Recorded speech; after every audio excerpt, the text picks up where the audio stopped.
श्रावण महिन्याला सुरुवात होते आणि याच पार्श्वभूमीवर कोल्हापूरच्या मटण मार्केट आणि फिश मार्केटमध्ये बुधवारी म्हणजे आज नागरिकांनी तोबाग गर्दी केली। तांबडा पांढरा रस्सा आणि त्याचबरोबर फ्राय फिशवर तोडून पडण्यासाठी कोल्हापूरकर सज्ज झालेत। याचा आढावा घेतलाय विजय केसरकर। रविवार, बुधवार आणि शुक्रवार हा कोल्हापूरकरांचा मांसाहाराचा दिवस आहे। मात्र शुक्रवारपासून श्रावण चालू होतो आणि म्हणूनच आजच्या बुधवारी या ठिकाणी मार्केटमध्ये गर्दी केलेली आपल्याला पाहायला मिळते। खास करून फिश मार्केटला या ठिकाणी प्राधान्य देताना पाहायला मिळत आहे। कोल्हापूरकर हे मटणाचे त्याचबरोबर मच्छीचे खूप शौकीन आहेत। खवय्यांचं शहर म्हणून कोल्हापूरकडे ओळखलं जातं आणि आता श्रावण शुक्रवारपासून सुरू होणार आहे।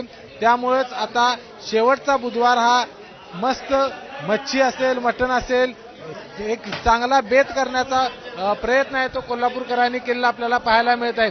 आज काय नेमका बेत असणार आहे, कारण मांसाहार श्रावण चालू होतं। गटारीचा हा शेवटचा हे आहे आणि आम्ही इथूनच मासे घेतो आणि माशाची फार व्हरायटी आहे आणि आमचं हे शेवटची जी गटारी अमावस्या असणार आहे ती फारच मजेशीर असणार। काय घेतलं आता?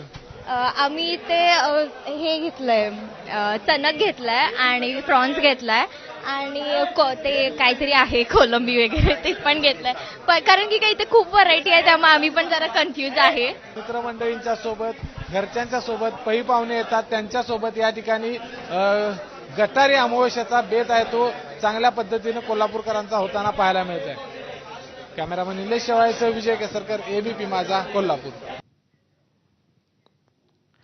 क्षुल्लक कारणांवरून गोळीबार करत एकीकडे गोळीबाराच्या घटना घडत असताना राज्यात अल्पवयीन मुली सुरक्षित आहेत का असा सवाल उपस्थित होतोय। कारण साताऱ्यात 2 दिवसांपूर्वी एकतर्फी प्रेमातून अल्पवयीन मुलीच्या गळ्याला चाकू लावून तिला संपवण्याचा प्रयत्न करण्यात आला।